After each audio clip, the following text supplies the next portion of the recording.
Paul J. Mrs. Cynthia? Here. Mr. Diver? Here. Mrs. King? Here. Mr. Schuler? Here. Mr. Taken? Here. Mayor Mechanica? Here. Mr. Warbuck? Here. Shop Clipper. Please read the Open Meeting Act, Jay. Pursuant to the requirements of New Jersey's Open Public Meetings Act, notice of this meeting is included in the annual meeting notice filed in the office of the Borough Clerk, posted on the Borough website and in the municipal building, published as a legal notice in the Co-Star newspaper, and mailed to all those requesting notice and providing payment in accordance with Borough policy. Need a motion and a second to approve the agenda. I'll make that motion. I'll second. Do we have any questions on the agenda? Roll call, Jay. Mrs. Cynthia? Here. Yes. Mr. Diver? Yes. Mrs. King? Yes. Mr. Schuler? Yes. Mr. Taken? Yes. Mr. Warbuck? Yes. Thank you. No presentations at this time, no scheduled public hearings. At this time of the meeting, we have the first voice of the public. You may step forward and speak on any agenda item you like. Just give your name and address. Good evening, Council, Mayor. My name is Margaret Melchior. I live at 2 Jeanette Court, Spring Lake Heights, and I thank you for putting the Allaire Road Park issue on the agenda. I would like to read a statement related to the Allaire Road Park. The citizens of Spring Lake Heights are aware of a tentative proposal for additional playing fields to be located in the park, close to homes and apartment complexes, which they believe will impact on their quality of life. Instead of developing more fields, parking lots, lighting, etc., the residents of Spring Lake Heights have submitted a plan to restore the groves and bike and walking paths to its natural state in the park. That would include keeping the healthy trees and planting new ones and improve the walking and bike paths. This will help return the park to its natural environment and provide a buffer for the surrounding residents. The petition is being circulated and will be presented to the council upon completion. We seek your support in returning the park to its natural state, which benefits people, wildlife, and enhances our quality of life. Thank you for your time and interest in our proposal, and I'll have the petition probably within 2 weeks to present to the council. I do want to just mention that there has been discussion with Fairway News residents and Allaire Road residents that the additional fields could have a negative impact on the community. They're concerned about an increase in property taxes, noise pollution, increased traffic on Allaire Road, and decrease in property values. Thank you. Thank you.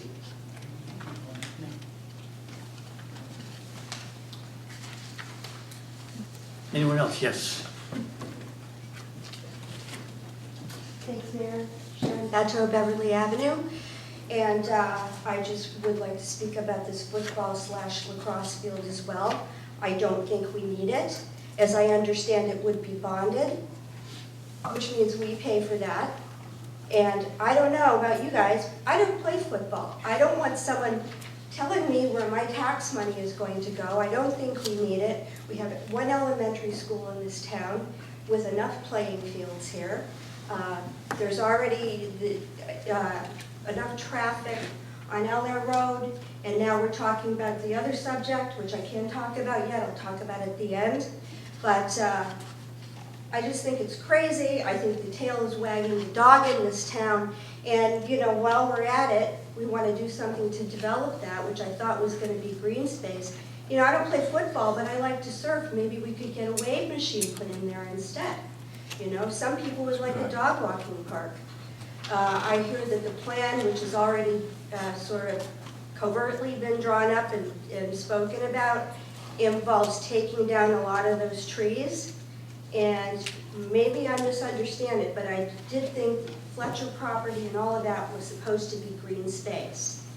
And for something like this, well, you know, if it's bonded, that means we pay for it, right? Isn't that kind of what that means? I don't think we need it. Pardon me? It means we all pay for it. All right, but we still are paying But for the it's bond not for a the green, Fletcher property. the Fletcher property is open space. Allaire Road Park is not an open space park, it's a public park. As opposed to Okay. Ocean Road Park. There is a difference. Okay, Well, I believe though that in the past, Allaire Road Park has accepted open space funds. So the park itself is an open space park. Is that not correct? We've accepted county money for grants to restore the tennis courts and certain parts of that Allaire Road Park. So I believe that that is an open space park. I'm not sure. And if you accept open space money or grants for certain projects in Allaire Road Park, then it becomes a county, anybody from the county can partake in anything that goes on. so does that mean that anybody in town can come up with their own ideas or proposals to spend my money? We don't need a football field. We've got right behind here playing fields. And also, I think it was 2 weeks ago in the CoStar, there was an article about how enrollment is down in the schools around here. So I just don't understand why we would need this. And it just seems that there's a lot of ideas suddenly springing up about our area. We're a very small, quiet town, and I think a lot of people would like just to have it stay. I'm sorry, Sharon, are these ideas by private citizens? Uh-huh. Or, okay, they're not ideas by the mayor and council? No, I understand that, but that's what I'm saying. So maybe I could come up with my own proposal. I would be willing, I could do that. For one, I think as much input as possible, Okay. people should come forward with Exactly. ideas. Yeah, I don't think a formal proposal has been brought. We haven't, to the we council. have nothing formal. But I can, I made a statement last meeting on a rumor that I had not been involved with. That I heard that somebody on council was discussing something with a senator to get funding for a football field. That's what I heard. So I made a comment last meeting. It wasn't me. Yes, right? So it wasn't me either, and I've never been in any conversations. I just wanted to put it out there because a few things have gone on behind the scenes with this council that a few people up here have not been involved in. So I wanted to make certain that it got out to the public that this is what's being talked about, is that the area where the trees are in Allaire Road Park apparently is going to be, the plan that I heard was going to be leveled and a football field was going to be going in. So I don't know if that's true or not, and nobody's ever approached me. However, I will submit, I'm on the grants, and so therefore you would likely think that I would be included on any conversation about this since I'm on the grant committee, right? But no, I wasn't. But, so I will submit the grant and we will discuss how any money that we could get in to be used, whether or not it's to restore the property to its original condition or if it's to have a field there or something. Well, we already have a field. I just think it's outrageous to spend money that doesn't need to be spent. How about restoring it? How about adding more trees? Because I thought that a lot of stuff came down during the storm. So that seems to me would make a lot of sense. There's tennis, there's baseball, it's nice, it's pastoral. To do something on such a scale as a football field just doesn't make sense. It doesn't make common sense to me, so. no, we haven't been brought a formal proposal, okay? But as a parent, I can say that there are several hundred kids in this town that pay Wall Township, Shark River Hills, Manasquan, for recreation programs that I would rather see the money spent here, with the coaches here, with the kids here. And I don't think it has to be an either-or proposition. I think there's ways to do park enhancements that buffer and that buffer appropriately residential. I live across the street from Ocean Road. Park's busy every day, but it's buffered with a nice line of evergreen trees, so on and so forth. The lighting is shielded. Once again, I don't think it has to be an either-or proposition, but I will go on record as saying I would be in favor of something like that because it would help hundreds of kids in this town. And not only elementary school kids, we have a sizable population of high school kids who don't make the high school team, okay? So what are they to do when they don't make the high school athletic teams, but they still want to be involved? I think we do have a role to play in that. But once again, it would be a community role. It wouldn't be parents versus non-parents. I think it's something that we could all work out together and come up with a really nice way to revamp that park that meets the needs of everybody. Yeah, I would agree with that. I mean, I think it doesn't have, it absolutely doesn't have to be either or, and that's why I like a lot of community input. I'm in favor of letting everybody come forward Yeah. with ideas.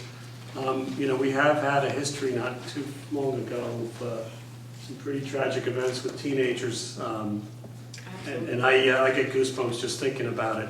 So I think if we could do something to help the youth, we do something to help seniors and make everybody happy with the park by getting a lot of input and discussing it. I think we need a lot of dialogue. I don't think we're gonna, I don't think we should rush to anything.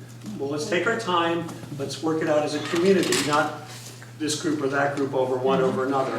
But I think we should try to get everybody's input and get everybody's needs and you know, I do agree that you know, we should consider everybody. But I think we need to remember to do things that are environmentally responsible. Of course, I don't. Especially after the storm. I mean, the scale of the place is fine. When I hear football lacrosse field, I think about that huge complex over on Jumping Brook Road. No, That's that's not- the first time we heard football. Yeah, but that's, any field, we're not talking about, I didn't hear anything about a complex. Well, that'll be next. I mean, I just want There's no to make space. sure that, There's no, you know, There's no there's space. full disclosure here. Well, I don't know, you know. Well, let me just say, I think first and foremost, I think The council would everybody, like, excuse me, I think everybody here, and I agree with Tom and Chris. First of all, there are hundreds of kids in town who do play sports. I was head of recreation, Chris is head of recreation now. We know how many kids are involved. But I do think that first and foremost, what everybody has to recognize is the level of damage that was done to the east of the Little League field, where we lost about 75% of that growth, to the west of the Little League field. You literally lost everything in that area that used to have plenty of trees, and now there are none. I think that everybody's first concern would be to reestablish a sensible buffer, because no matter what, after having lost all these trees, the noise level is going to go up. So we do have to do something. I think first you reestablish a buffer, and then I think we move forward if there wants to be some sort of redevelopment. But I think it has to, I agree with Chris and Tom. We need to involve everybody. It's not just about the kids, it's also about seniors. We don't have any solid walking paths. You could create a nice walking path. Dog walking. I don't have a dog, but that would be a nice thing. But again, as there's, well. as Chris Or a said, wave there is no formal proposal. If a few people got together and had an idea, that's fine, that's what people do, it's okay. But nothing's been formally proposed, there's nothing in stone about any of it. And there's no problem with having a discussion with it. Well, I know And that that's there's what we should nothing in have. stone, but when I hear things, and you guys know me by now, I get up and I like to speak about it so that we do know from the That's good. beginning, because a That's lot fine. of people That's don't fine. know what's going on. right, and Sharon, I was about to say that I even heard a specified number of parking spaces that are being planned. So you have 36 parking spaces, and wait a second, on a football team, don't you have 11 positions, 2 defense, offense, it's 22 kids on each team, first string. So then you're gonna need a lot more parking spaces. I went by there today, they have one Little League team going, and they had every parking space, plus all the parking down the street, plus the apartments also, they also park. So, So imagine I- as, I think it's, actually, we don't have enough space there. I think it's premature to be talking about parking spaces until someone brings us a plan, and then the council can look at this plan and decide, well, this might fit, it might not fit, community input. I mean, when we put everything that the community might want into this plan, then it might be time to talk about parking spaces. But it's but good. I still have an issue about why we need something like this in the first place. We're spending Sharon, we're spending What about- thousands of What about dollars. everything back here that the taxpayers have already paid for, the fields back here? Maybe they're underutilized, maybe something needs to be fixed there before you start again on another place. That's No, not. I understand that. And that's an idea. Yeah, I mean, in Ocean Road Park, we have the baseball diamond in the back of Ocean Road Park that's rarely used. It's you, I need to correct that. I live across the street from the park. Tennis courts are used every day. The basketball's every day. Baseball fields are almost used almost every day now in the springtime, because remember, other teams come in there It's at the same- as well. same- So I don't want to say it's underutilized, but what I do know for a fact is that hundreds of kids are paying hundreds of dollars per kid to other towns, where I think we could make better use of that revenue here and use it for everybody, instead of sending thousands and thousands of dollars to Wall Township. That's all. I'm willing to talk about it. I'll be transparent. I'm in favor of this idea, okay? If we can make it work for I'm everybody. sorry, Councilman Tim King, whose idea are we talking about? The idea to design a field. I don't know whose idea Well, it is. we but heard I'm- rumors. No, no. Well, yeah, at this point. I like the idea of developing more fields in Allaire Park. Whosever idea it is, I don't care. And I like the idea of a walking park. I like the idea of having more trees, a buffer around the whole park where you can put a trail through the trees. I like those ideas. But you know what? We need formal proposals brought to us so we can talk about it. That's all. I agree. I don't know. So we need openness and transparency. Absolutely, I think we need And I'll to tell be more you- responsible with the environment, and also one other thing, maybe I'm not allowed to say this yet, Sure you are. but maybe the school needs a generator, so that if we have a problem like Sandy again, there's places for people to go, instead of That's the spending school so much budget. money. It's our on That's the the school budget, it's a separate issue. It's our problem. Okay. But what I would also That's say, in education. terms of parking, we already need extra parking in that area. It is a little bit of a dangerous situation, and I've seen it every weekend. People that have to park across on Allaire Road from the park, the kids have to cross Allaire Road, which is a 35-mile-an-hour highway. It's a county road. There is a danger in that. So then maybe we Without an should just additional- not overdevelop and keep all the It's not a question traffic of down overdevelopment. to a minimum, It's not, to make it safer it's as a well, county road, it's a through road. You're gonna have people who don't even live anywhere near here going on that road. especially after Memorial Day. Right, so again, Let's add more people there. I'd rather have a little more safety for the children as well. My first thing, and I agree with Chris, I think he's right, and I think he has a solid point. But I do think the first thing we have to reestablish is the park. We lost a tremendous amount of trees back there, and we need to have a fresh I think- buffer replanted. Right, well, maybe we should first plan what the proposal and the petition is about, is to restore the park. And sort of, let's take a breath, let's step back, because all of a sudden, there's a lot of ideas being thrown out again for development, and more sports and more fields. Let's just take a breath first, let's just work with what we have first. I just All don't think ideas we are need a good big football ideas. field. All ideas are good ideas, Well, and they that's all just debatable. need to be heard. That's debatable. I remember Councilman McLean was very big on doing a soccer field at the Fletcher property. Now that we have all these trees that are down on Allaire Road Park, it seems like, okay, we have the plan for, which has never gotten past ground zero, for the trails and the butterfly gardens and everything. Maybe that should be where the trees are. And, a trail through there, I don't know. And we would have to, we already have a grant for that. We would have to not accept the grant or give the grant back and then decide other things that we're gonna do.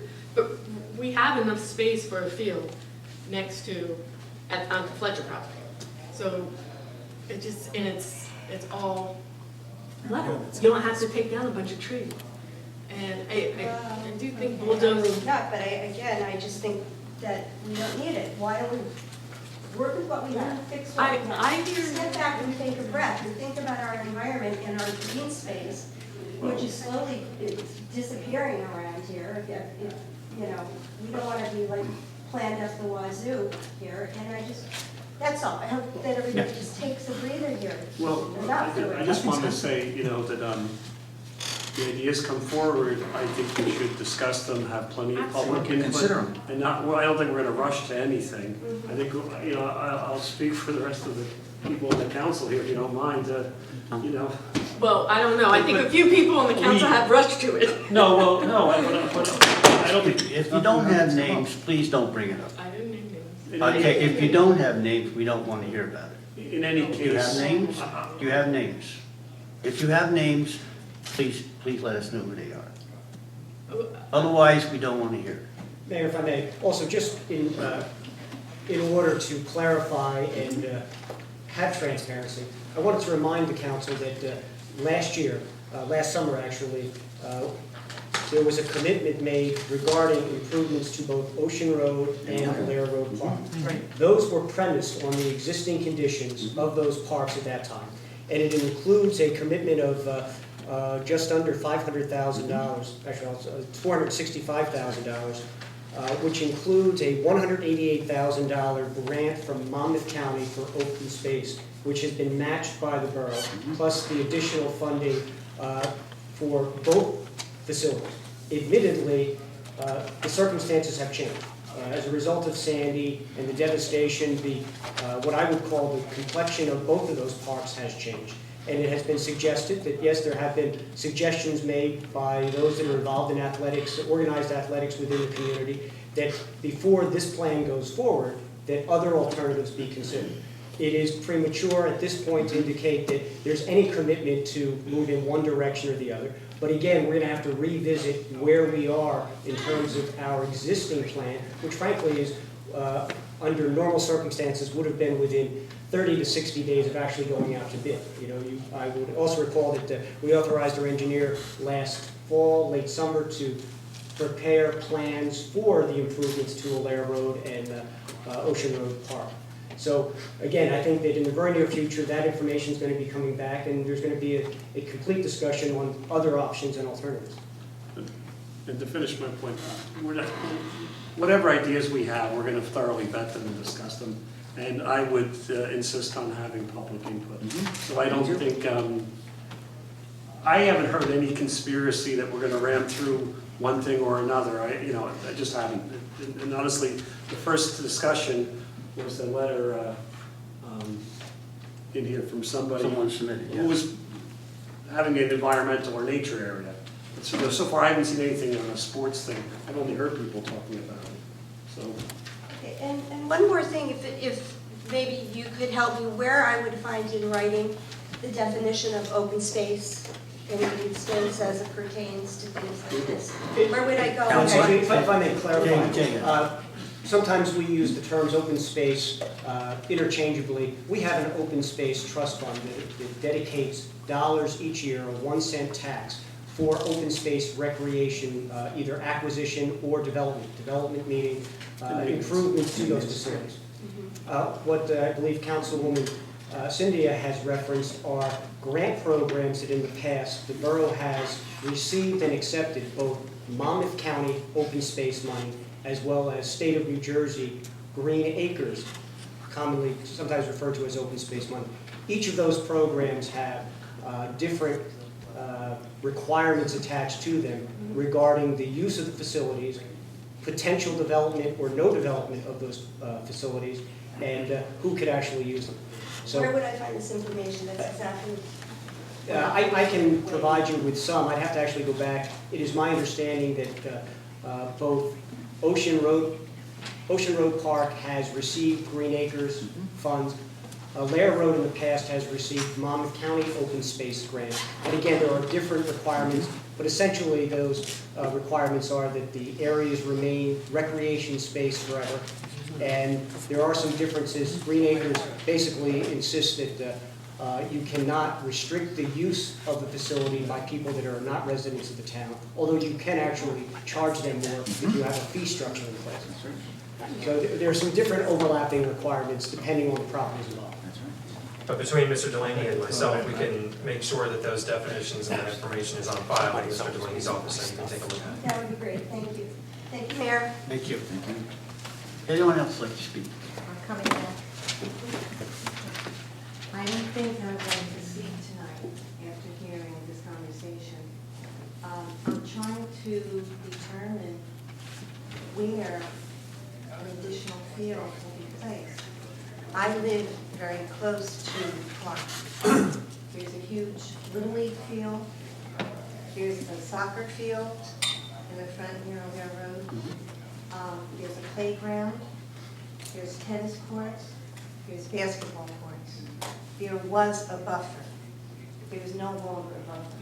That's true. Where would you put a buffer? Where would you put a field? This is a major concern to a large number of people in the community. I have grandchildren, my children in the Little League. My children are in sports. I'm a proponent of sports. I understand the need for the youth in the city to have someplace to go. I've worked with youth all my life, so I am dedicated to that. But I think we all have to have a very open mind about the people that live in the area and the quality of life that they deserve too. Thank you. Thank you. Yes.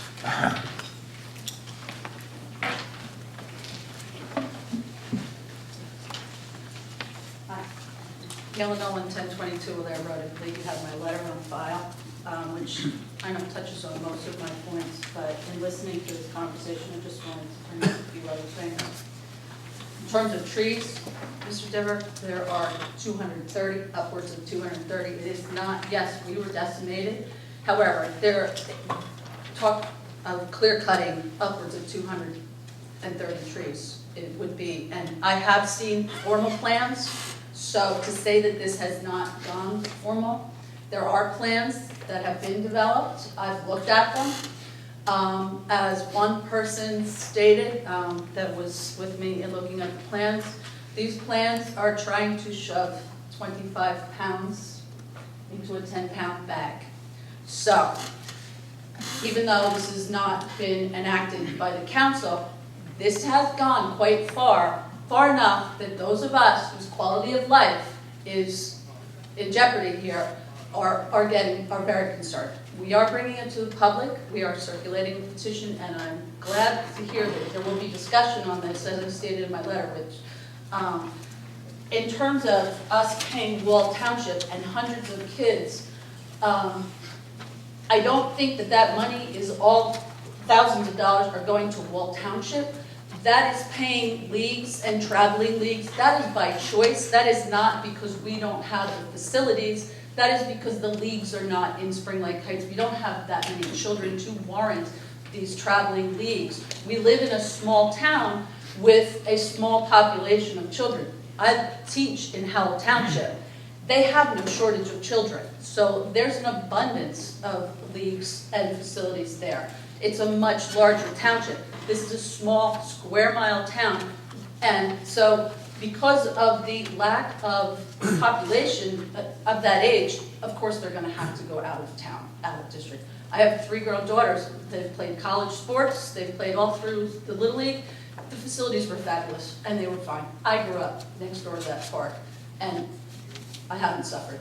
And so I don't believe that we're paying thousands of dollars to other towns because we don't have a... But we do have hundreds of kids who go out to Shark River Hills to play lacrosse. We have hundreds of kids who go out to Wall Township to play soccer. The only thing that we do in-house is, in fact, Little League. We're not here to debate the residents. Thank you, Turn Mayor. and speak. I don't think that's true.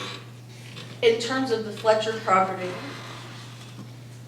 the vegetation there is valuable. There are trees there. All of those trees, in fact, are valuable to the environment. I just heard a study this morning. West Nile is going to be very severe this year because of Sandy and the standing water. Those trees in that park house bats that control the mosquito population. I have served on the Board of Health in this town. I have served on the Environmental Commission in this town. By destroying our forested, our limited forested area, you are jeopardizing the health of the children and the adults in the community. So I'd like you to take that into consideration when you think of cutting any tree, whether it's in your yard or whether it's on public property, because those trees are vital. The raptors that live in those trees control the rodent population. And there are ecosystems. We have very limited natural space. So we need to preserve that as much as possible. Like I said, I've stated some of my ideas in my letter, and I will continue to keep an eye on the situation because I feel very strongly. I've lived here since 1967. I didn't move here, my mother did not move here, and thinking that there was going to be a sports complex next door. Because I've heard comments that, well, if you buy next to a park or you move next to a park, you take what you get. Well, that's, not in my backyard. We have lived very peacefully there and been great citizens of this town. My husband has served on the Board of Adjustments. Like I said, I've served on several committees, and we are extremely concerned. Thank you. Thank you. Anyone else like to speak on any item? Seeing no hands, I need a motion to close voice of public. I'll make that motion. Second, I'll second. all in favor? Aye. Thank you. For the discussion item, we have the 2013 municipal budget. Mr. Barrett?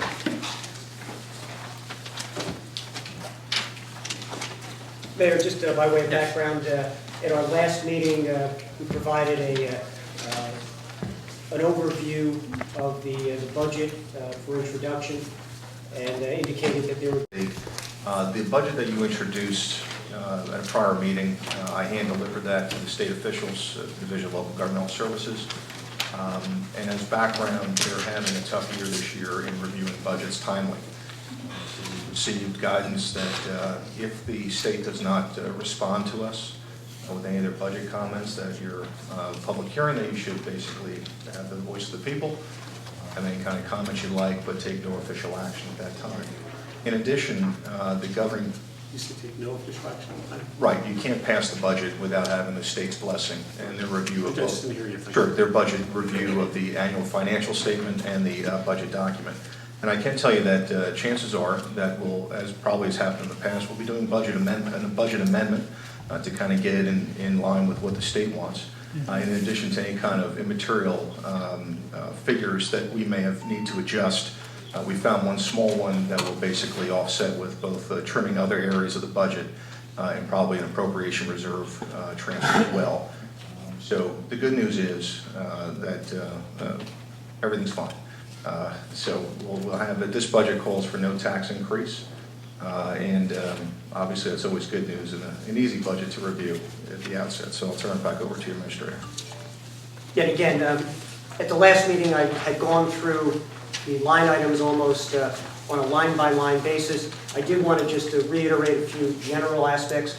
The direction that the administration was given from the Finance Committee was that we should be focused on reducing spending where possible, and that the goal was to have a zero tax increase. This budget, as presented, had both a zero tax increase and a reduction in the amount of spending that was actually proposed for this year compared to last year. Last week I indicated that we would also have additional information regarding, there were, I guess, specific questions on the allocation of salaries and wages, which has been provided.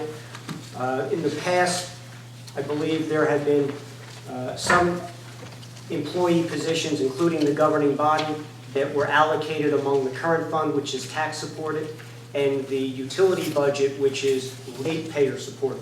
There are no tax dollars, but rather on the utility side, the revenues come from the utility billings that the property owners receive. We've provided that information, and you can see that this year there is no allocation of utility costs for the governing body's salaries to the utility. Additionally, we have greatly simplified, I believe, the aspect of the allocation between current and utility, specifically one individual in the finance office, specifically the tax collector. Her salary is allocated 50-50, half water and sewer, half current. One other individual in that office has their salary allocated 65% to the utility, and then the balance split between general administration and tax collection. On the public works side, which is where most of our water sewer salaries come from, there are a total of 3 individuals whose salaries are allocated to the utility. Obviously, our licensed water operator has 100% of their salary allocated there, and then 2 of the laborers in public works have their full salary allocated to the utility. The public works superintendent / utility superintendent, his salary is allocated as 1/3 to water sewer, 2/3 to the tax supported general budget. and that is the extent of our salary and wage allocation between the utility and the current fund. I just want to point out though, that in the prior CFO, Colleen Lapp, had felt, and she changed it to the allocation where the council people, 1/3 because of the fact that we administered and we voted and everything else. So, I mean, I don't think that it necessarily was wrong. I mean, it's a different mindset and a different, and you want the utility surplus flush with money, but actually, we do vote on the utility budget. We do. I don't disagree. So just as you having the employees that do service the water utility, you have their salaries, a portion of their salary on,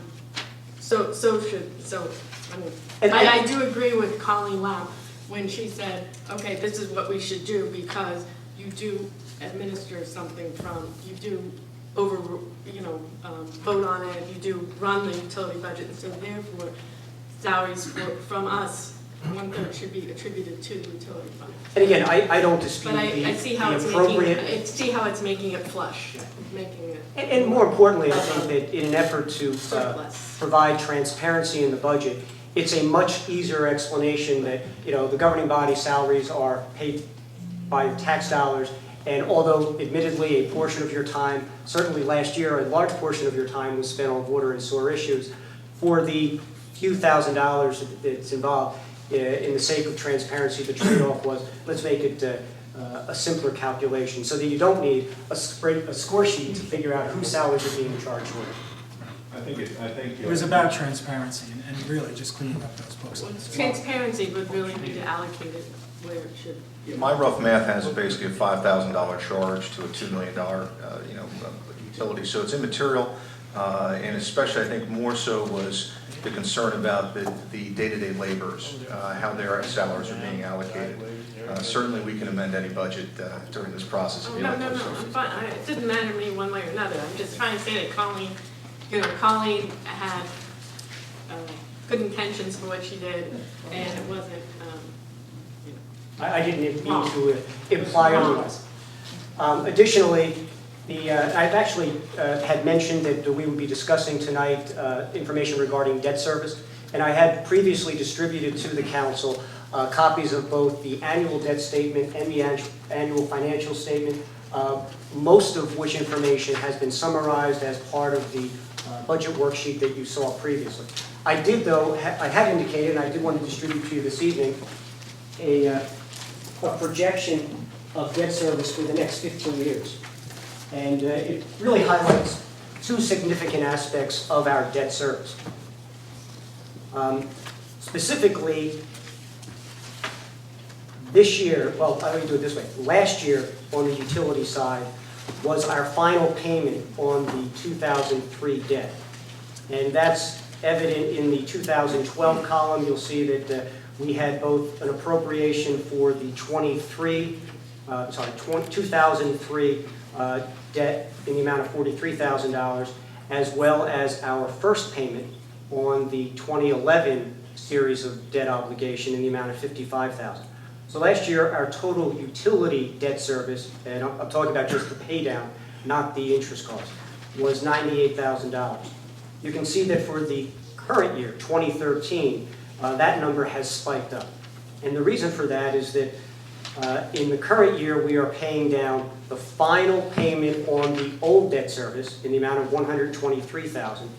And then this is our first year, our second year payment on the 2011 debt service. So you can see that our utility pay down on principal is $178,000 this year, compared to $98,000 last year. So that's a fairly significant spike. The good news is that it's a one-year spike on the utility side. And you can see that starting next year, our debt service on the utility drops to $55,000, and then progressively is relatively stable, although it does increase at roughly $5,000 a year for the next 10 years until that debt service is paid in full. On the current side, likewise, you can see that Last year was actually our final payment on the 2003 debt service in the amount of $76,000. And last year, we also had our first payment on the 2011 bonded indebtedness. So last year's current pay down was $166,000. In this case, we have a dip, a significant dip, where our debt service on the current side is only $85,000. And again, you can see the progression, and for the next 13 years, that increase is roughly $5,000 a year until it is paid in full in the year 2026. There's obviously corresponding decrease each year in our interest costs, and we'll see that as well, but we have not, in order to simplify the discussion, just wanted to point out that we have these two significant changes this year on our debt service. Our current debt is dipping, our utility debt is spiking. And next year, that sort of reverses itself, and from there on in, we're looking at a relatively level debt service cost for the next 12 years. And that is significant.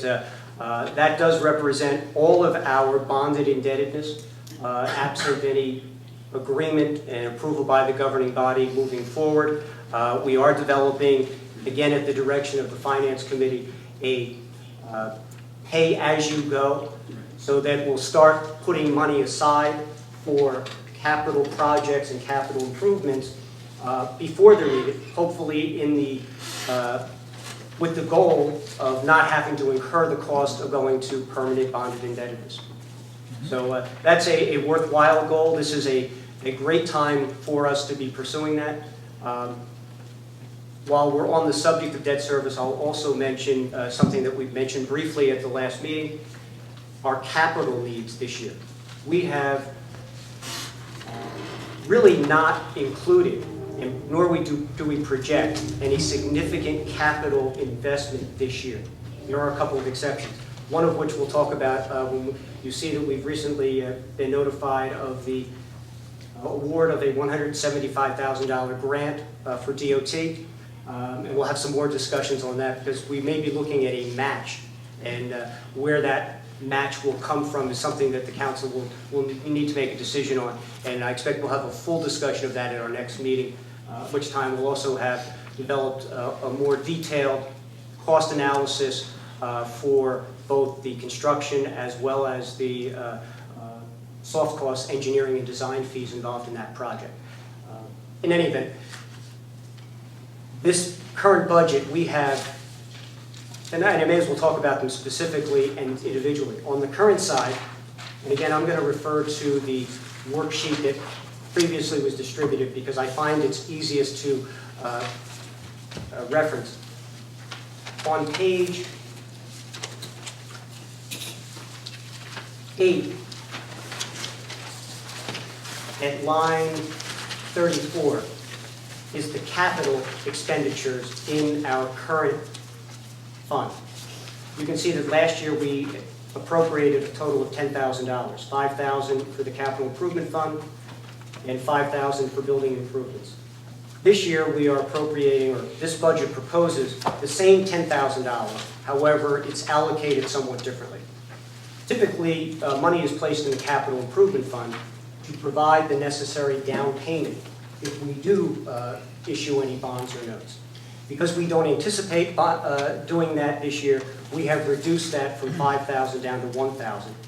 But likewise, we have increased the appropriation for building improvements. It's certainly my experience from last year and the early part of this year that if there are any areas that come up during the course of the year for capital improvements, it's generally in our buildings area. So we're allocating appropriating the same $10,000, but simply distributing it a little bit differently on the current side this year. That's the change.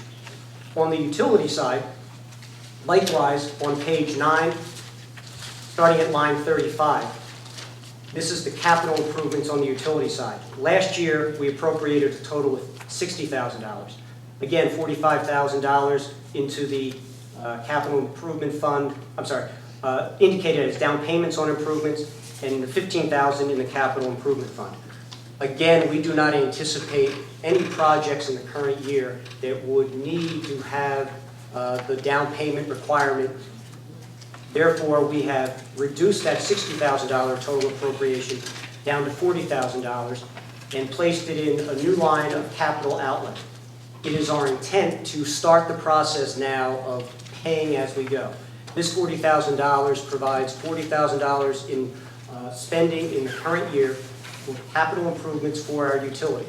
Specifically, we are developing, and we're actually have started a hydrant replacement program so that we've identified approximately $20,000 on the water side of the water sewer operation and $20,000 on the sewer side, the sanitary sewer side of our operation, that we can pay for as capital improvements, starting this pay-as-you-go process.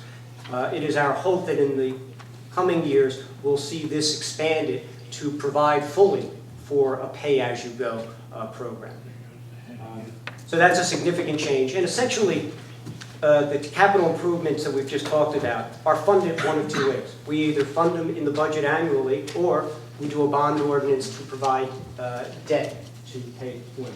So again, it is our goal to reduce and/or eliminate the need for any future debt by starting a pay-as-you-go. Are we saving any money for, I mean, we just had to take out a $1.5 million bond for equipment. And what I wanted to do last year, which I believe was told that we couldn't do, was start saving $75,000 per year, so in 10 years, we don't have to bond that money. That's exactly what I'm talking about, is Okay. developing a program. $75,000? I don't know the exact I'm number. hearing 10, 5, Yeah, I'm hearing 75, we need $75,000. Well, actually, if you include fire apparatus, that number is probably closer to $150,000 a year. As I mentioned at our last meeting, we are in the early stages of developing what I would call an asset management plan to look at the replacement value of all of our buildings, facilities, and rolling stock equipment for public works, and develop a planned replacement schedule.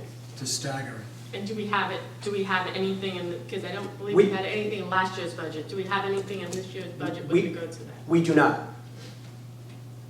And Is again, it something that you would anticipate going forward in subsequent years, that we have a piggy bank for the rainy day? absolutely. And it's typically done as a reserve for an appropriation, a capital reserve for specific projects. Those 2 years behind the 8 ball already. For 2 years, last year we didn't save any money initially. Well, and again, last year on the current side, we had the debt service issue that I had mentioned, because we had the spike. And admittedly, yes, we are, although we do have a significant amount of money in our capital reserves, they are not identified for replacement of specific projects, equipment, or property.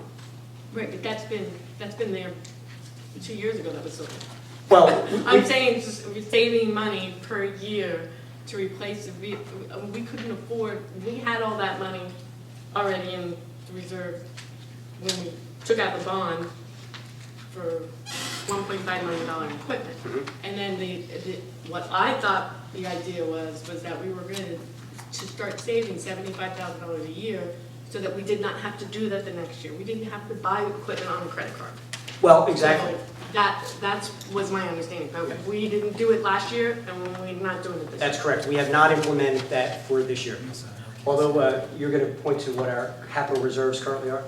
Yes, and the current general capital fund as of 12/31, unaudited figure is about $51,000. In the general obligation fund here, $51,000. And also in the utility fund, we have $322,000. So in thinking as far as going to your point, $51,000 is sitting there right now to be used for future capital projects. I think from the time I got here that we actually appropriated directly out of that, as opposed to going out for bonding for recent capital ordinance from last year, size and stuff. We have a water authority, so I really like the fact that we have a nice little, and I consider it little. I mean, that's 300, when you have your own water authority. If something goes wrong with the tank, Sewer. that's a big item. If something goes wrong with their sewers, it's a big item. And, you know, so, you know, the fire hydrants, replacing which is what we're doing every year, we're replacing for a year, which is pay as you go. That's what I understood, it was pay as you go, for a year, fire hydrants were replaced. So, I mean, I don't think I want to consider the $300,000 in utility surplus in any way to talk about the equipment that we need for the DPW or anything else. And Council was never Police intended. or whatever. We have to firewall those funds. Sewer capital is a separate fund that has a 322, and the general operating, general obligation, general capital, I should say, has the 50 and change. So those have to be firewalled, and those will not be commingled in this pursuit of capital development. But Mr. Naya's point, you know, setting aside money for preventative maintenance and capital needs, you know, we had the two garbage trucks that were 17 or 19 years old? 19 years old. And the can was kicked down the road by councils. Formerly, years ago, the councils did pay as you go. So I wouldn't be opposed to having a, you know, you can't have a crystal ball or anything else, but I mean, if we could avoid bonding ever again, I'd be delighted, you know? One of the difficulties in doing that, and as I said, we're in the early stages of developing a longer-term asset management plan. And again, I'm glad you pointed out the bifurcation of the utility, which actually should be treated differently for a couple of reasons. Most importantly, most of those improvements that you put in the ground have a useful life of 20 to 30 years, if not 40 or 50 years. As well as the fact that there is a ready available funding source through the State Environmental Trust Fund that would provide us with low, and in many cases almost 0% financing to do that. And the big advantage is that we're able to finance for 20 plus years, where if we do it ourselves, generally once you get past a 15-year time frame, you see your interest costs spike dramatically because of the uncertainty. On the current side, and again, we're talking about the garbage trucks, fire apparatus, basically the big ticket items in DPW primarily.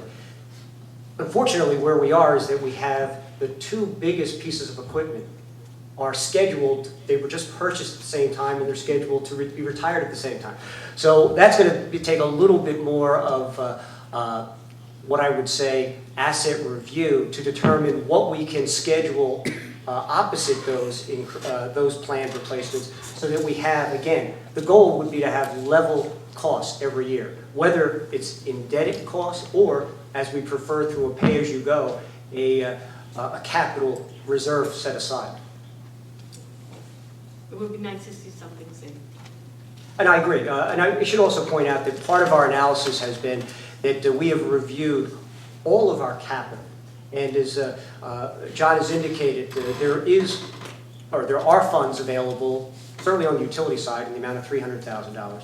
On the current side, we have not only the $50,000 of unreserved, or I should say undesignated reserves, we also have a significant amount of funding that was allocated in that most recent bond ordinance for road and drainage improvements. I think that was 300,000 or so that was Correct, allocated. 300,000. And we're looking at really trying to play catch up a little bit. I mean, Sandy put us behind. Our priorities as to the projects that we were going to do was completely shuffled as a result of Sandy. So our goal is in this year to clear out what I would call the backlog of capital projects that are already in the pipeline, utilize the funding that's already been allocated, because frankly at this point we're paying interest on that $300,000 of road and drainage improvements, and try to clear the deck this year on the projects that there's already funds available for, instead of starting to put money aside for next year.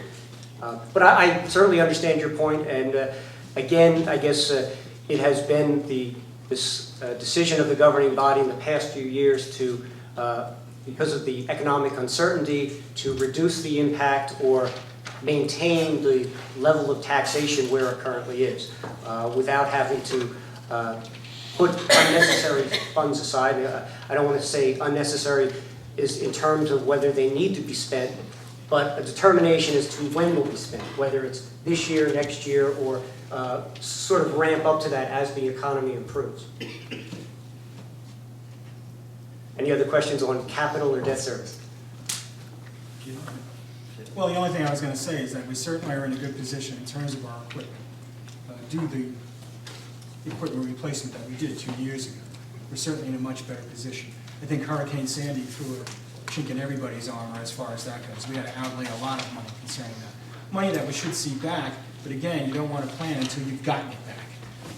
But certainly, I would be in favor of in the future moving toward that, and I know I've had that discussion before, that there's also something we should consider in terms of our equipment, and that, say, for example, as you mentioned, Tom, we had garbage trucks for 17 or 19 years. Well, maybe we keep one for 7 years, sell it, take that money that we get from the sale, and have some money saved up to buy a new one, so then we've got a garbage truck that's new and one that's 7 years old, that we stagger this equipment in some way, shape, or form. The same as with the police cars. Perhaps we would have to do something a little better on that, because But we it just think won't last ahead us. a little bit better. Right, but to sort of Going come up, on. as Jay said, come up with a long-range plan whereby we're replacing equipment. I think we went probably over 10 years, and Patty can probably attest to this as well. We went over 10 years with no equipment being built at all. Absolutely. And our And- council addressed that. But the point is that my intention of taking the bond out, which, was something that we had to do at the time. But my intention was we were going to basically learn from the fact that we didn't have anything saved up to buy all this equipment that we needed. So, and I understand we could just replace this bond in 10 years. We can just do the same debt service and in 10 years, just replace the bond and hopefully we have the same rates, good rates and everything. God But, willing. But I doubt. my point is that the intention was, when we did the bond, is that we were going to start saving money so that we could replace the equipment on our own without bonding. While we're on the subject of debt, I would also point out, and again, I'm referring to the pink package. The first page is the annual debt statement, and that summarizes the status of our debt as of the end of last year. So this is 12/31 of last year. And on the first page, the bottom figure represents what is termed our net debt, and it's expressed as a percentage of our total assessed valuation on a 3-year average basis.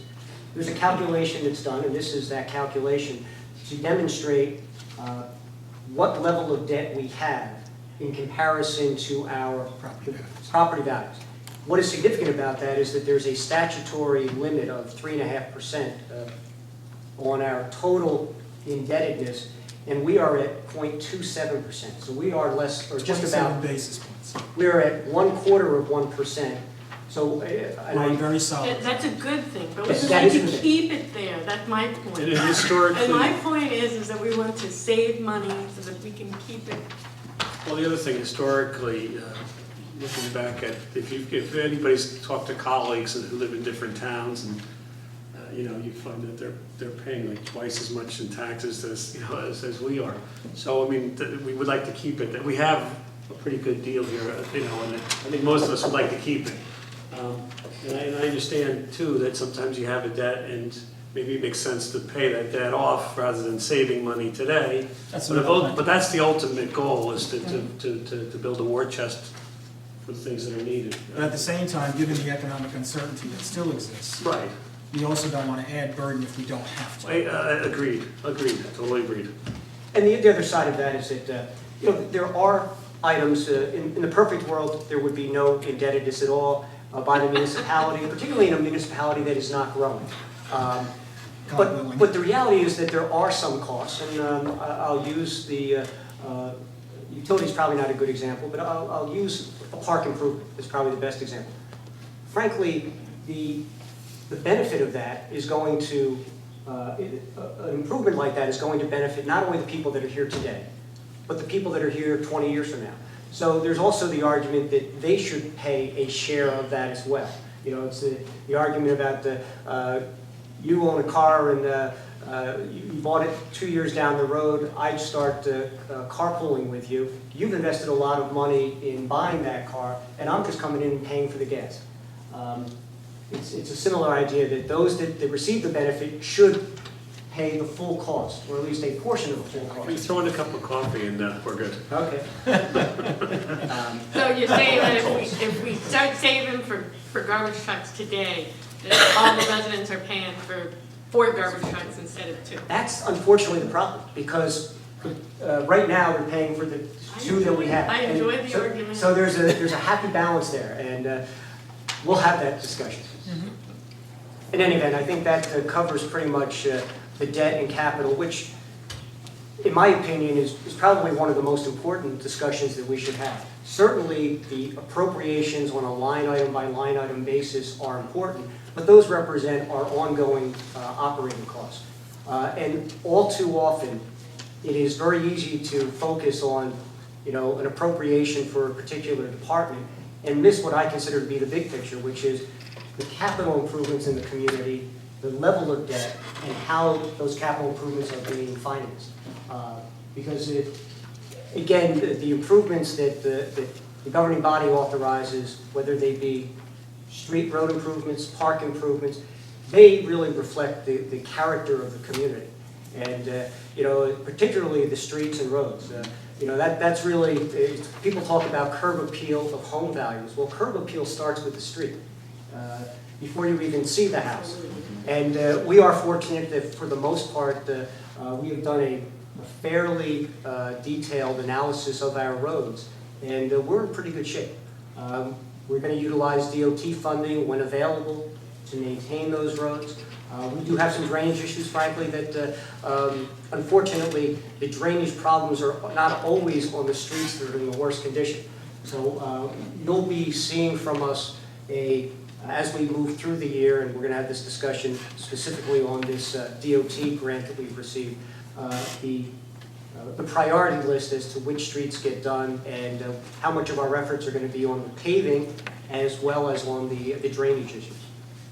How about sidewalks on Old Road? Well, I'm not going to touch sidewalks because that seems to be a controversial That's question. what I want. I want sidewalks on Old Road.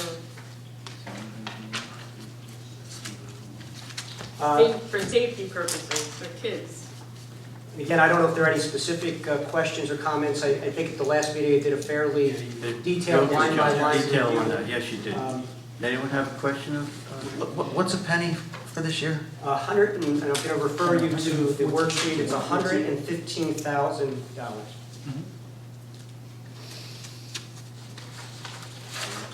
Okay, so here's my question. In terms of, when I look at the salary structure, we have some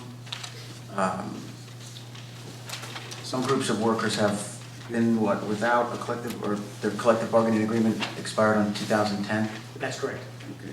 So at some point, I assume that's going to be negotiated. That's correct. At some point, hopefully, Okay. hopefully soon. it'll be set. Somebody's Okay. watching this. All right. Somebody's, So that's coming out of up. the count. All right? The police contract is coming up. The police contract is good through the end of this year. This budget year? The end of this budget year. Yeah, okay. All right, and then what about the job category administration? Is there an increase this year for administration? Well, if we, at the direction again of the committee, there has been what I would call a cost of living adjustment built into these budget appropriations. Okay, so the 2%. so the public works 2%. received a 2% We cost of living? have calculated, again, I don't want to delve into collective bargaining. Yeah, no, I'm not asking you to, I understand But we that. have, this budget It includes includes it. a percentage and dollar amount to cover a projected increase in the event we're settled in the current year. Okay, We have also reserved, I believe, in prior year, Is that in each line? yes. And we All right. reserve the prior year's commitment. okay, all right, so my concern was next year, are we sitting on a possible large increase because we're kind of kicking that can down the road? And you're telling me Well, that can is in the budget? Let me, it's partially in the budget. And it's in the budget to the extent that in the current year, we have, there are funds included to reflect the 2013 increase.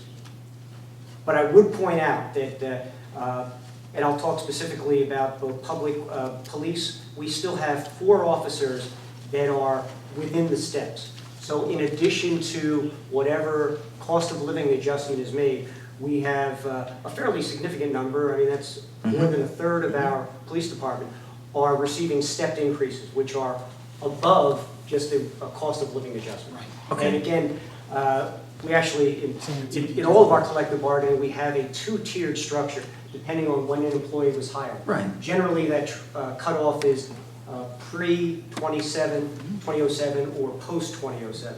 And we have employees in the police that are still going through that scale. On the public works side, we also have 2 employees that, if I understand my notation here, I believe next year they reach their max. All right, so I guess my question for you, Jay, or maybe the council, is because we are in right now a 0 increase year, okay? You know, we don't know what's going to happen next year. We do have some responsibilities that are going to kick in terms of contracts and things like that. You know, is there anything that we can take care of this year for whatever, a half a penny that puts us ahead of the game for next year? So in terms of being a little more proactive this year, because it seems to be a good year, can we take care of something that will help us next year so we don't end up sitting on a larger tax increase next year? Well, certainly that's a policy question. My only caution would be if it is the consensus of the governing body to factor in an increase, that that revenue be reserved in some fashion so that it's not allocated as additional. See, what I'm trying to avoid is, sure, great, 0 tax increase this year, that's great. But is that creating a much larger tax increase next year? I think, if I could, Councilman, the other side of the equation besides the appropriations are the revenues. So if you see a uptick in your revenue figures that are going to balance out those type of contractual obligations, then it's a wash. But to say we can't basically prepay expenses in this budget year in order to reserve. No, I understand that. I understand that. Yeah. But certainly there are mechanisms for us to do just what you said. And, you know, the most common is that we project the budget based on an estimated tax collection. And adjusting that has the ability, or simply, you know, reducing the amount of surplus that's being used in the current year could factor in use. But again, that's a policy question and decision by the governing body. You could vote no to pay increases. This is it.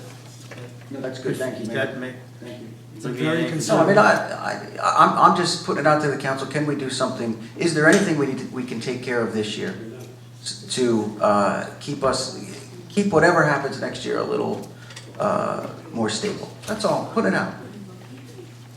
If not, It's certainly not. okay. My question is on the revenues, you were saying that the revenues, my understanding of revenues are going down, not up. Well, my point to the councilman was that to look at both sides of the equation.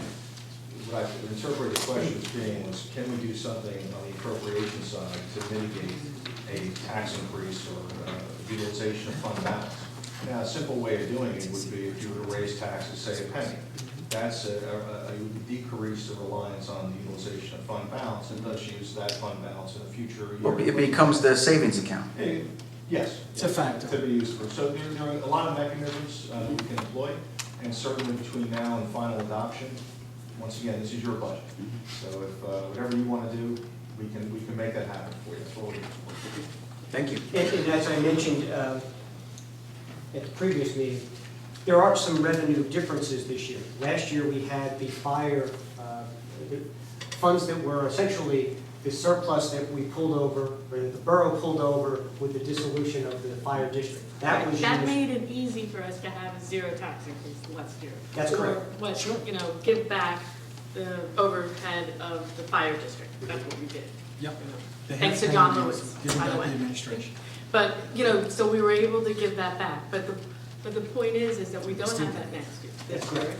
Next year, we're not gonna have it next year either, right? That's correct. Okay, so, But the fact remains that this is now the 4th year in a row where we have kept our taxes stable.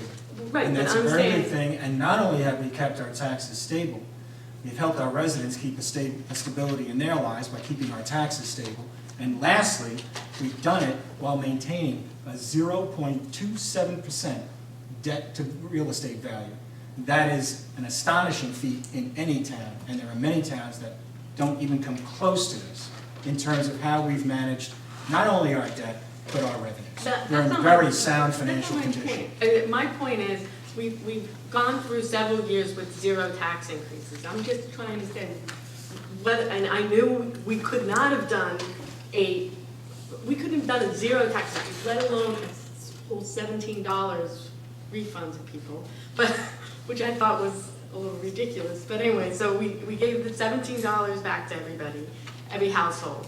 But my point is whether or not we should be worried about the next year, or if we're gonna worry about whether or not we have to actually put something to vote. Well, What do you see in the? In terms of our obligations, do you see something? What do you see in your crystal ball as far as what we're looking at next year? What are we looking at? Or your 8 ball, whatever.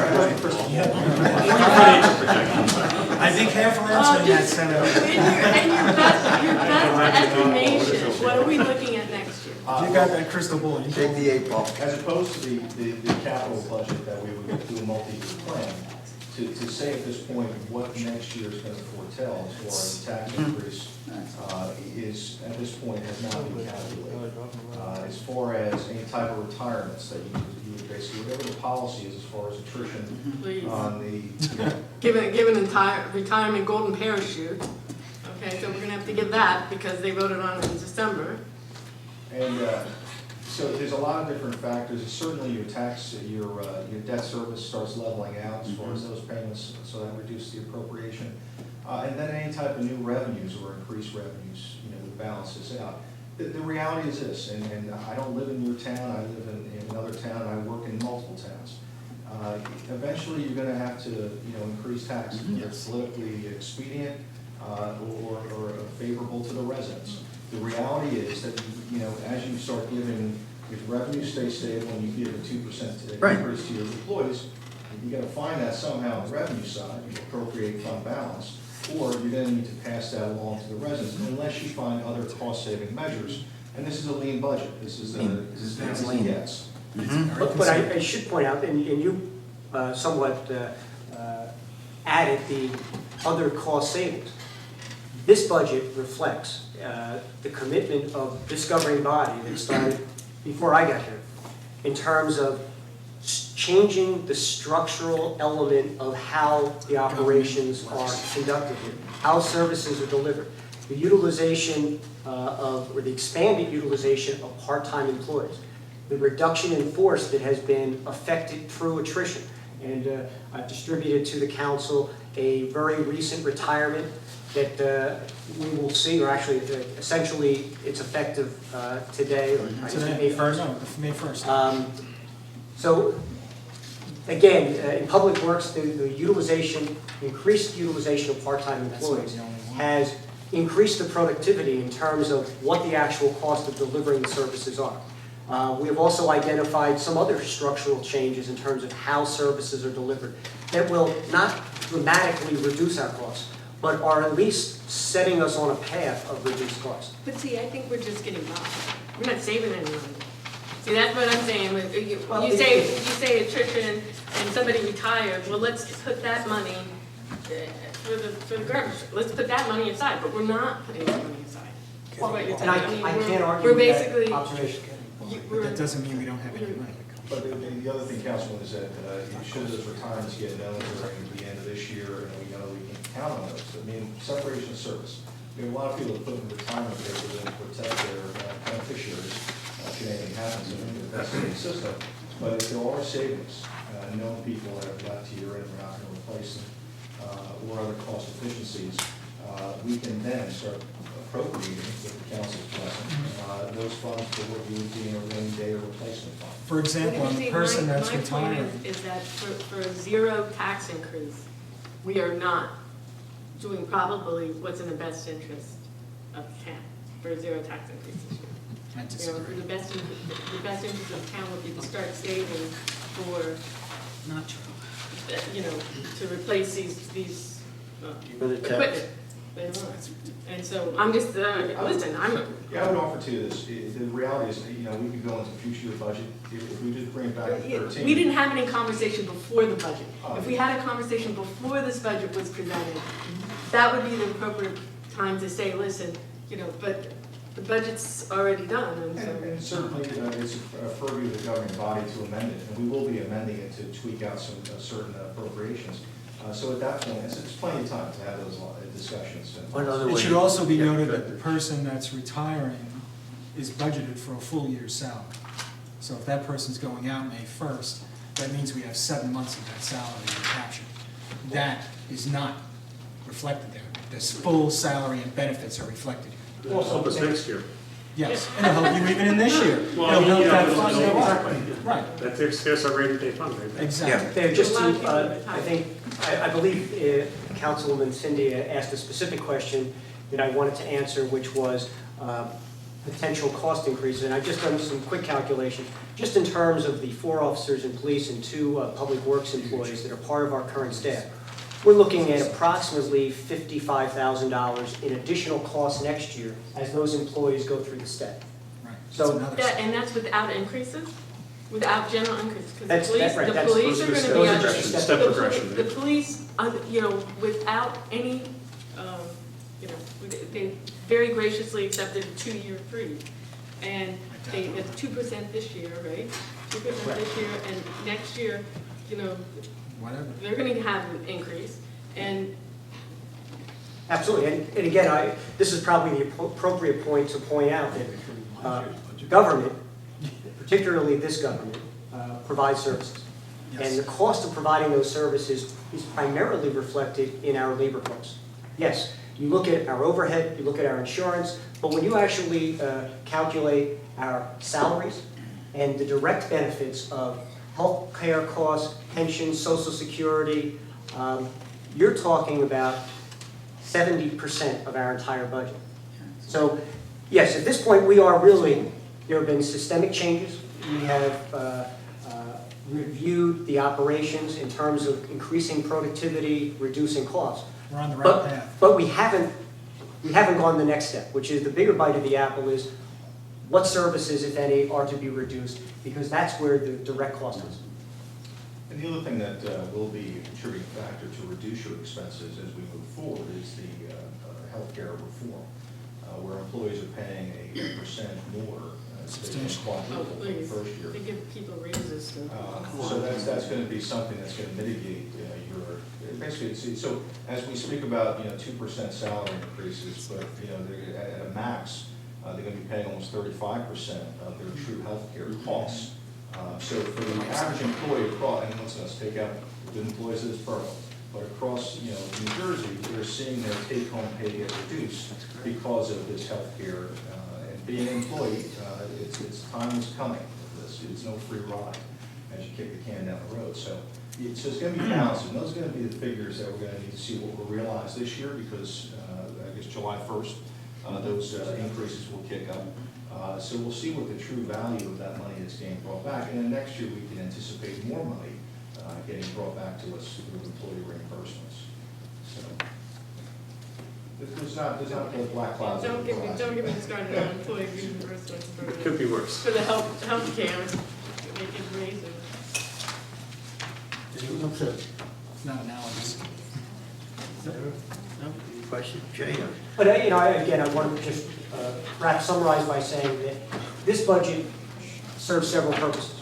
It's obviously the legal document that authorizes appropriations and provides us, the borough administration, with the resources in terms of dollars to purchase things, as well as to provide salaries. This budget is also a document that reflects the priorities of the governing body in terms of capital. And again, I mentioned early on that we have reduced our specific capital projects this year for reasons that I believe the governing body understands, and I guess time will tell whether there's consensus on moving in that direction. But again, the budget, it's a document that reflects the compromise among the council. And it's prepared on the basis of the direction that's been provided, the goals that have been formulated for us to achieve, But those goals are ultimately up to the governing body to either agree with or disagree with, and to suggest changes if necessary. I just want to point out that I don't know about anyone to the right of me has had any input into this budget. Maybe they have, but, you know, when you say that this is something that we've come up with, we wanted, you know, whether or not we wanted budget meetings and everything before this all came to pass, that was the case. But, you know, the budget was prepared, it was introduced. 3 of us voted no because we didn't have any input in the budget. So to say that this is the council's budget, Well, I have to ultimately, disagree, but, you know, ultimately. I would, vote for it, it's the council. no, I would say I voted no because I didn't have enough information, but I think on the whole, it is pretty good. I'm curious. You know what I mean? And it actually is, curious. it goes along with my philosophy too, frankly, of pay as you go, and reducing our systemic costs and everything else. So We're doing. in that sense, I think we have had It an was input. safe, I would just like to consider the savings account if we, safe. maybe half a penny or something. Or if there's something in the budget that we think we can put into the savings account, that would be, just to be proactive. It would have been good to have done it, but, you know, considering what it took us to recover from the snowstorm of a couple of years ago and then Hurricane Sandy, it just didn't allow for it. And yet to still, you know, because residents, again, there are still so many people in this town that are unemployed. They're just doing everything they can to hang on to their house. But we had $300,000 from the fire that we could have. And it went right back to That the last people. year. It went We right could back have to the saved some people. of that money. And I should point out that We did give them that money. there is the possibility that there may be an increase forced upon us by state review. It is not uncommon for the state, particularly because we're anticipating FEMA reimbursement. The state may take a very hard line on that and say, until you actually get the check in your hand, you can't anticipate that. Right. We've had preliminary discussions on that basis. We are not the only town that's in this position. Then why would we even consider a zero tax? If we are going to go down the road of what, emergency? Well, it's actually just the opposite of what you're suggesting, which is, No, we know the money's coming in, No. so if it comes in January 2nd of next year, we've simply pushed that money into this year when we spend it extra. So again, there are good arguments on both sides of that. Just give me a definition of, I'm sorry, clarify a savings account for me. How do we tell the taxpayer, by the way, I want to install a savings account, we're going to raise your taxes 3? Well, I'm not suggesting raising taxes. I'm curious. I'll be on the record saying absolutely not. No, Not I just even- wanted, I asked for a definition. I'm from not saying that the budget I was asked for clearly a looked at definition enough to from even Jay, know not you. whether or not we could have saved it. We have a earlier. definition of I don't agree with that. The term savings account is really not a municipal term. I didn't think so. But I would say that something similar to that would be your fund balance. Basically, the money that we have on site in case of any future needs or appropriating that to balance out any kind of spikes in appropriations. The reality is this budget anticipates the utilization of surplus. It also anticipates amount to be raised by taxation. On that side of the budget, if you want to raise taxes by $115,000 or a penny, then you simply reduce your reliance on your fund balance, and that would be the $115,000 savings for future year use. But once again, the state does not give you any indication or direction on utilization of surplus. On balance, they're the same word, same meaning. That's a local decision. So if you want to utilize all your fund balance and jeopardize your bond rating, and because that's usually what the rating agency is looking at, how can you regenerate this? So if there's a long-term impact to that, but once again, this is a very lean budget in review, and once we get back the comments back from the state, we might have to adjust the revenues accordingly because of what the administrator said with the FEMA reimbursement. But as I said, it's one of those things, and to your point, I wasn't here for your last meeting. The introduction of budget is not lessening this budget on it. It starts the process of discussions, just like we're having tonight, and you'll have the public speak to you next week or in 2 weeks. But see, once you put forward a budget that's a zero tax increase, for the council to then vote against it, it's just like last year, but you put forward a budget with a $17 reimbursement to the Tax cut. taxpayers. I mean, It's called a tax cut. is anybody really gonna care about getting $17 back? But, you know, you put forward a budget, and so we all care. I mean, $17 though, and then you raise our water rates 35%, over $100 per household. So my point is really, you know, when you put forward a budget, you're putting your nickel down, and then others, when, quite frankly, you know, we have tax appeals. I brought this up last year. We had tax appeals, and the tax appeals, people are winning their tax appeals. I can say that for a fact. Actually, People are winning the tax appeals. you raised a point that I was going to skip over, but tax appeals, it is worth noting because it is a valid point, and we've had discussion. We have a reserve for tax appeals, and in fact, let's just go through the exercise, making sure that I pointed it out. We 40,000. we budget. 40,000.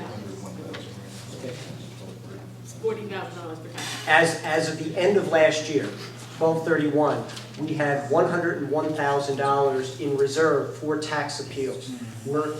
This budget anticipates, and I just, 40,000 is the number, reserve for tax appeals, page 7, line 26, $40,000. So we're adding 40 to that. So To the 100 and something. So with this budget, we'll have $140,000 of funds available to cover our tax appeals. And I have not done an analysis, but you raised the question, we'll provide that information on how much we used in the last year. I don't know if you have that. I don't have yeah. any. There was one that we won. And Few and far between. I would just like to ask, what would bring about so many tax appeals? Why would we have so many tax appeals? Because the reassessment, the reevaluation of the houses was done. Dated May 6, 2013, Deer Spring Lake Heights Mayor and Council. In recent weeks, it has come to my attention that there are a select few individuals in town who desire to create an all-purpose athletic field at Allaire Road Park. They have been conducting private meetings to plan for this without the knowledge or guidance of the full council. It was not until an encounter with Mr. Bill Thurman on Saturday, April 27th, that I realized how far this planning had gone.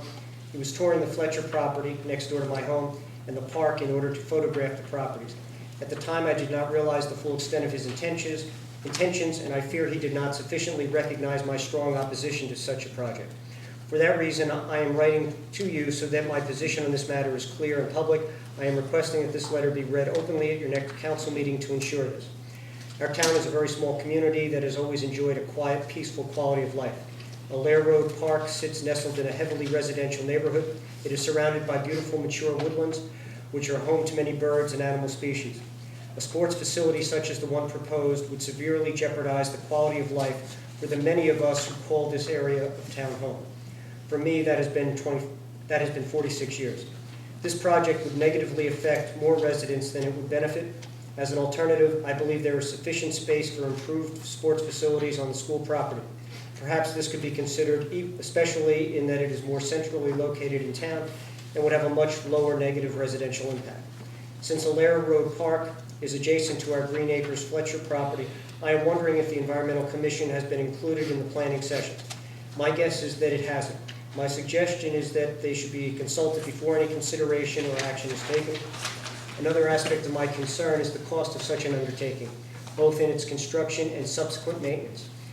Is it fair to burden the taxpayers with such a cost, possibly in the millions of dollars, when so few residents would actually be utilizing the field? While I do not know the exact percentages, I am fairly certain that our town's population primarily consists of residents at an age that would have no use for such a facility. I would like to close by requesting that your governing body take a long, hard look at the impact of such a project, both financially and from the viewpoint of the surrounding residents. The way to do this is to hold public hearings like were held regarding the Highway 71 rezoning. This way all of us can have a say rather than a small group making decisions at a corner table in a deli. Thank you for your time and consideration. Sincerely, Galen Nolan, 1022 Allaire Road. Thank you, Jay. The only other question I had, Jay, was on the Memorial Day service, American Legion Post. Is that scheduled for the Borough Hall? It is. I believe their letter request technically is requesting the use of the Borough Hall. Let me just... Borough Hall, because the last few years it was at the fire department. Well, that's right. So did they change the venue? I'm not sure. I'll have to call them. I'll call Mr. Patterson. Thank you, I thought you may know. That's all right. I'm not aware Sorry. of the change. I thought the last one was. I didn't detect the change there.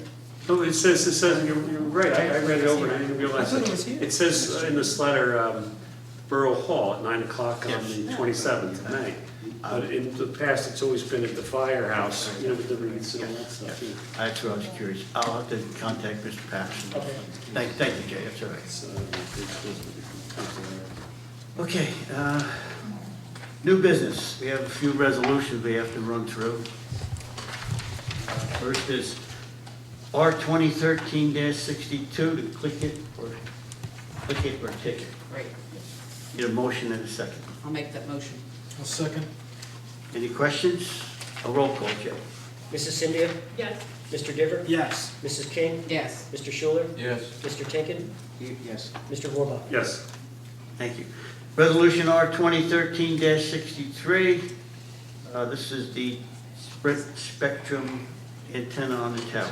Need a motion and a second. I'll make that motion. I'll second. Any questions? Roll call, Jay. Mrs. Cynthia? Yes. Mr. Diver? Yes. Mrs. King? Yes. Mr. Schuler? Yes. Mr. Tinkin? Yes. Mr. Vorbach? Yes. Thank you. Resolution R 2013-64, appointing the employees for the summer rec. Need a motion and a second. I'll make that motion. I'll second it. And, and authorizing salaries as well. Any questions? Roll call. Mrs. Cynthia? Yes. Mr. Diver? Yes. Mrs. King? Yes. Mr. Schuler? Yes. Mr. Tinkin? Yes. Mr. Vorbach? Yes. Thank you. Resolution R 2013-65. This is for Verizon Wireless Development for Tower. Hopefully, this is the third and final such Right, request that will happen. Okay. Need a motion and a second? I'll make that motion. Second. Any questions? I just want to thank you for providing information on it. You're welcome. If we have an oversight on anything, Councilwoman, is not being spiteful, it's just an oversight. Okay? Oh, great. Roll call, please. Mrs. Cynthia? Yes. Mr. Diver? Yes. Mrs. King? Yes. Mr. Schuler? Yes. Mr. Tinkin? Yes. Mr. Vorbach? Yes. Thank you. Resolution R 2013-66, authorizing release of escrow deposits. Need a motion and a second. I'll make that motion. I'll second. Any questions? Roll call, please. Mrs. Cynthia? Yes. Mr. Diver? Yes. Mrs. King? Yes. Mr. Schuler? Yes. Mr. Tinkin? Yes. Mr. Vorbach? Yes. Thank you. Resolution R 2013-67, proclaiming May 19th to 25th, 2013, Emergency Medical Service Week. Need a motion and a second. I'll make the motion. I'll second it. Any questions? Roll call, Jay. Mrs. Cynthia? Yes. Mr. Diver? Yes. Mrs. King? Yes. Mr. Schuler? Yes. Mr. Tinkin? Yes. Mr. Vorbach? Yes. Resolution R 2013-68, approving the consent agenda. Is everyone okay with the consent agenda? Need a motion and a second. I'll make the motion. Second. Any questions on the agenda? Roll call, Jay. Mrs. Cynthia? Yes. Mr. Diver? Abstain. Mrs. King? Yes. Mr. Schuler? Yes. Mr. Tinkin? Yes. Mr. Vorbach? Yes. Financial resolution. Need a motion to move the bills to the Finance Committee? I'll make that motion. Second. Second. Any questions? Roll call, Jay. Mrs. Cynthia? Yes. Mr. Diver? Yes. Mrs. King? Yes. Mr. Schuler? Yes. Mr. Tinkin? Yes. Mr. Vorbach? Yes. Resolution R 2013-69, approving the bills list for May 10th, 2013. I'll make that motion. I'll second. Any questions? Roll call, Jay. Mrs. Cynthia? Yes. Mr. Diver? Yes. Mrs. King? Yes. Mr. Schuler? Yes. Mr. Tinkin? Yes. Mr. Vorbach? Yes. This point in the meeting where we have the second voice of the public where you can speak on any item you like. Just step forward, give your name and address.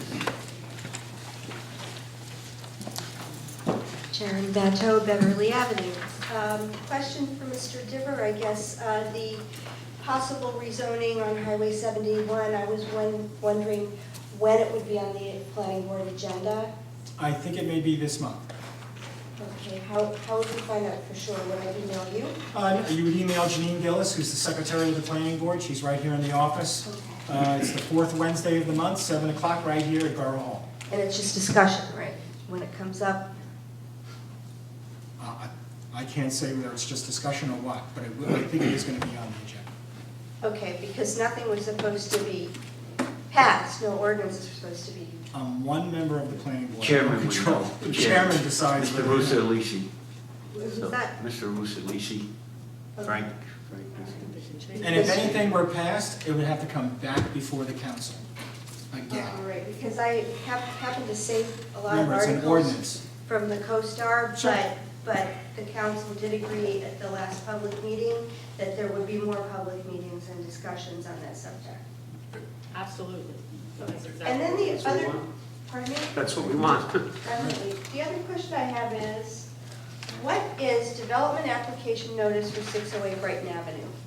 Because that was on the agenda, but nobody discussed that tonight, so I'm wondering what that is about. Mayor, if you'd like me to Oh, address is that the religious article store reference? Yes. You want to Yes. start with that? Anytime an application goes before the planning or zoning board, property owners within 200 feet are notified. Apparently, this property is within 200 feet of this specific building, so the borough received the hearing notice regarding that. Return to them. Return, right? Is that what you said? In other words, we're being notified that they're seeking a Correct. variance. Okay, so then when do we all get to find out what this is about, or how would I? The Board of Adjustment. That will be at the Board of Adjustment. Yeah, this What's is the an date again, application, Rich? it's scheduled for a hearing on May Yeah, the roof 23rd. diagnostics, they moved out May right here on the 23rd? corner of Okay. Brighton and 71, and now they want to put instead of having a roofing place, I think it's a religious bookstore it wants to go in. Could be What, worse. right here on the corner? Right here on the corner, at Your 71. roof diagnosis system. Exactly. I just want to clarify though, on the planning board meeting, but they can't do anything as far as changing the zoning. No. Planning board, right? They can grant a use, this is a zoning board application, so It's a zoning the zoning board has the ability to grant a use variance, but they have to go through all of the procedures under the municipal land use law. We're Oh, talking no, about I'm the talking property. Just about, I'm about talking about B3. the. Oh, you're back on the The rezoning, I'm sorry. commercial zone on Yeah, 71. no, the planning board has no authority to approve a It's rezone. got to come right back The to planning board is going to be reviewing once again all of the options that were presented to the council and making recommendations back for further consideration by the mayor and council. Could I request, Mayor, that when there's this long list of things like this, if it could just be more clear, because I mean, I'm glad that I spoke up and asked, because I wouldn't know what to go to the planning board, the board of adjustment, to find out about the religious bookstore, which sounds interesting, but it's like hard to, you need like a scorecard to kind of know where to go for what. I had no idea. So, Okay. that's the 23rd? Yes, and just so that it's clear, as part of the notice requirements of this hearing before the board, the applicant is required to notify property owners located within 200 feet, which the borough is as the owner of this property. Additionally, there will be a notice that appears, or probably has already appeared, in the local newspaper for those, that's what I would call the general public notice of the hearing, and then specifically all property owners located within 200 feet, which is the state law requirement for a hearing notice. So you would not, unless you are an avid reader of legal notices, you would probably not know that this hearing was before the board. Okay, thank you. Thank you. Anyone else like to speak? Seeing no hands, I need a motion to close the second voice of the public. I'll make that motion. Second? All in favor? Aye. There's no minutes, correct, Jay? That's correct, and in fact, I forgot to look, did I distribute some at the last meeting? I tried to get into the habit of distributing the previous meeting. I don't believe there were. Okay, we'll carry that to the next time. Okay, thank you. Need a motion to adjourn, please. I'll make that motion. Second. All in favor? Let me out of here. Good night, George.